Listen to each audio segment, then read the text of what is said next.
충격적입니다. 몇 달, 몇 년 공들여 쓴 원고가 아직도 체계되지 못했다고요? 지금껏 컴퓨터 폴더 안에 썩혀둔 원고 아깝지 않으세요?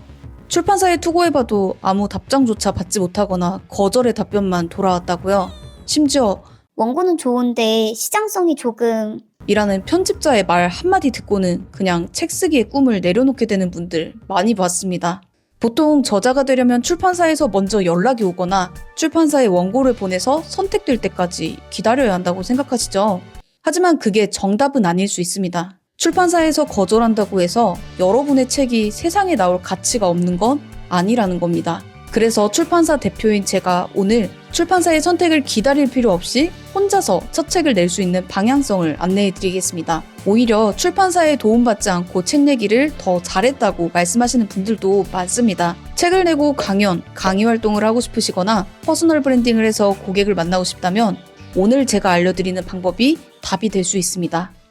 우리가 흔히 생각하는 책이 나오는 형태 있죠. 출판사에서 저자를 섭외하거나 투고한 저자의 기획 중 괜찮은 기획을 선택해 출판사가 비용을 투자해서 책이 만들어지게 되는 기획 출판이요. 이건 출판사의 주도하에 진행되는 방식이에요.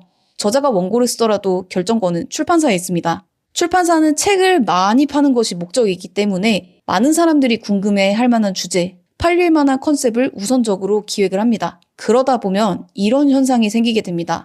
그 책이 저자의 본업과 상관없어질 때가 있고 정작 저자의 전문 분야가 묻히기도 하고 결국 대중적인 독자인 초보자를 위한 메시지를 전하는 데 그치기도 합니다. 아무리 저자가 전문성이 있는 글을 쓸 수 있다 해도 출판사 입장에서는 시장성이 우선순위가 되는 거죠. 내가 더 많은 도움을 줄 수 있어도 책에는 초보적인 내용만 담게 됩니다. 많은 분들이 투고를 할 때 이런 걱정을 합니다. 출판사에서 또 거절했어. 나는 안 되나 봐. 그런데 실제로는요. 출판사에게 거절당한 원고가 자비 출판으로 나오고 나서 엄청난 성과를 만들어내는 경우가 정말 많아요. 부자 아빠, 가난한 아빠도 출판사들에게 문전박대를 당하고 자비 출판으로 나오게 됐는데 이게 큰 인기를 얻어서 베스트셀러까지가 아주 유명한 사례죠. 제가 자비 출판을 진행해드렸던 사례도 말씀드릴게요. 출판사 투고를 여러 번 했지만 시장에서는 어렵겠다라는 답만 들으셨던 사장님이 있었어요. 그래서 거의 포기하려고 했는데 마지막으로 저의 블로그 글을 보고 자비 출판을 선택하셨습니다. 그분은 업계에서 실무 경험이 아주 풍부한 분이었어요. 그런데 기획 출판에서는 그 주제의 책을 사줄 사람 자체가 많지 않아서 책으로 내기는 어렵다고 판단한 거죠. 결과는 어떻게 됐을까요? 저와 기획을 잡아가면서 본인의 경험이 담긴 에세이를 먼저 출판했고요. 그 책을 읽은 독자들이 상담을 요청하거나 강의 구매를 하기 시작했습니다.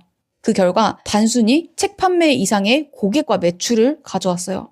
사실 자비 출판은 돈이 많이 든다, 어렵다 이런 편견이 많아요. 물론 퀄리티를 충족하기 위한 최소한의 비용은 들어갑니다. 하지만 중요한 건 얼마 들었다가 아니라 어디에 쓰였느냐인 거죠.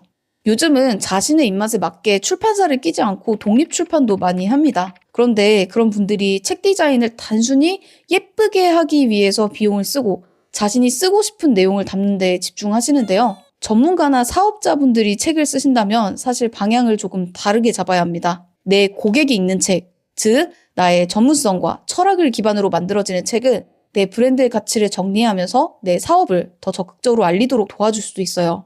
그리고 정말 중요한 포인트 하나, 책 많이 팔아서 인세가 나온다고 만족할 만큼 버실 수 있을까요? 1만 원짜리 책 한 권을 팔면 많아야 1,000원 한 장 벌 수 있지만 그 책을 통해서 나를 찾아오는 고객은 몇십, 몇백만 원의 서비스와 프로젝트로 이어질 수 있는 사람이에요. 그게 브랜딩 출판의 진짜 기회입니다. 기획 출판은 대중이 궁금해하는 주제를 쫓습니다. 하지만 브랜딩을 고려한 자비 출판은 내 고객이 궁금해하는 문제를 해결하는 콘텐츠를 책으로 만들 수 있어요. 출판사가 좋아하는 주제는 많은 사람이 관심 있는 정보입니다. 책을 판매할 때만 수익이 나는데 서점 수수료와 제작비, 인건비를 다 빼고 나면 나에게 떨어지는 돈은 10%도 안 됩니다. 하지만 자비 출판으로 진행한다면 내가 돕고 싶은 사람에게 필요한 정보를 주면 됩니다. 내 책을 읽은 독자가 내 고객이 됩니다. 자비 출판 시 이미 제작비를 다 지불했기 때문에 책을 판매한 수익도 내 것이 되고 책 덕분에 연결된 고객에게서 받는 돈도 오롯이 내 것이 되죠.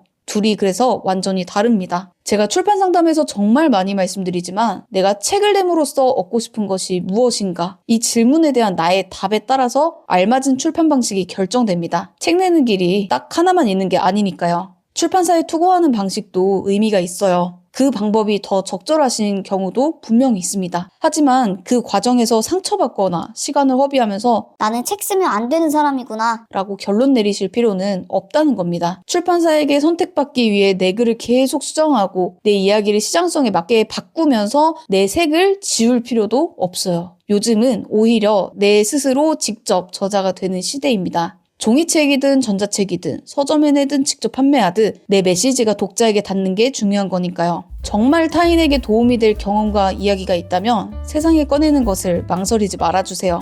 누군가는 그 지혜를 간절히 원하고 기다리고 있습니다. 혹시 지금도 출판사에서 연락 오기만을 기다리고 계신다면 다시 한번 생각해 보셨으면 좋겠습니다. 나는 결국 어떤 사람에게 도움을 주고 싶은가? 나의 고객은 무엇을 궁금해할까? 내가 책 인쇄 수입으로만 만족할 수 있을까? 이 질문에 답할 수 있다면 출판사는 더 이상 내 책 출판을 허락해주는 곳이 아니라 여러 출판 선택지 중 하나가 될 거예요. 기획 출판도 좋지만 자비 출판이 더 큰 기회가 될 수도 있습니다. 출판의 방향성은 다양합니다. 단 하나의 방식에 매여 내가 더 큰 가능성을 경험할 기회를 놓치지 마세요. 에디터 뷰이였습니다.